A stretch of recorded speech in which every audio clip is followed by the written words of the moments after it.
Charcot-Marie-Tooth is something that I see a lot of. I inherited a quite big practice of it, and it's basically an inherited neuromuscular disease, which means that there's something wrong with the genes, which change the way in which signals get from the brain to the muscles.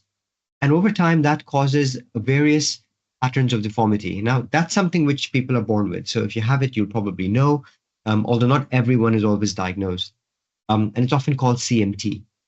The point is that because people have a muscular imbalance from the time that they're very young, their bones grow in slightly different ways and their muscles pull their foot into a deformed position. Now, it can affect other things like the hands, but the feet are very commonly affected, and patients often present with difficulty walking, their foot can't lift the ground, they have difficulty with footwear. And the most common reason eventually patients come to see me is either because of deformities getting worse, or them putting load on the outside of their foot, which causes pain. And then really we have a discussion about what's happening and what we can put right. So as a foot and ankle surgeon, my role in diagnosing CMT isn't really biggest role, because that's usually done by specialist centers and neurologists, and patients may have genetic testing.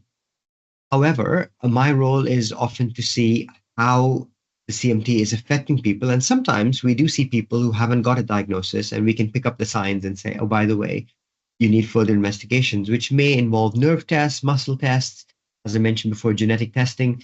But really, in my day-to-day practice, most patients come to me with a diagnosis of CMT already, and we work out what the specific mechanical abnormalities people have and how we best address those. So this has really come on leaps and bounds. Vast majority of patients with CMT still won't need surgery. And even if people do need surgery, they don't necessarily need surgery right now. A lot of the work and research we've been doing works towards trying to identify which patients may benefit from surgery and at what time. You see, the thing is that when people have a foot which is slightly malaligned, then they can reach a tipping point. And if they reach that tipping point, then they can get worse quite rapidly. And it's important that we, as specialists, see them at that point and intervene before that happens. In terms of treatment, often patients will get orthotics or braces or ankle supports, but sometimes it requires surgery. And surgery can be relatively a big and scary undertaking for patients, but we do a lot of it, and we can really guide patients through the process and give them all the options. Yes, absolutely. For the right patient, surgery can be transformative. So it can change their experience of life dramatically. For example, I have quite a few patients who essentially come in either almost on a wheelchair, walking with two crutches, or needing to put their shoes on, braces on for about 10 minutes. And after surgery, they can usually pop on any pair of shoes they like and do things like walk on a beach for the first time in decades. So surgery can do a lot. And aim really with surgery is we want to correct the foot shape, not to be a perfect foot, but to be a foot which is well aligned. So that means get the heel underneath the body, get the foot pointing the right direction, reduce the arch of the foot a bit, and realign all the muscles and balance so that the foot moves in the right direction. That takes away pain, balances the foot, and often reduces the need for orthotics.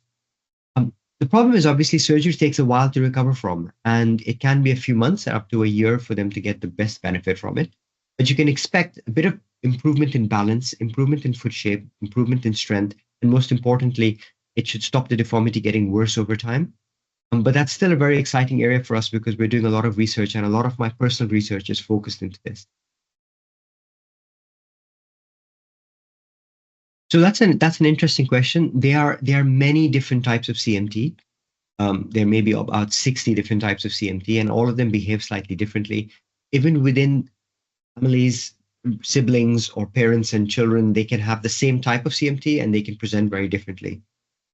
Ultimately, it is a progressive disorder, which means everyone will progress, although the rate of progression is something which is variable. So it's important that we monitor our patients and make sure that we see how quickly they're progressing, because that will guide us as to when we can intervene. It's difficult to slow down the progression.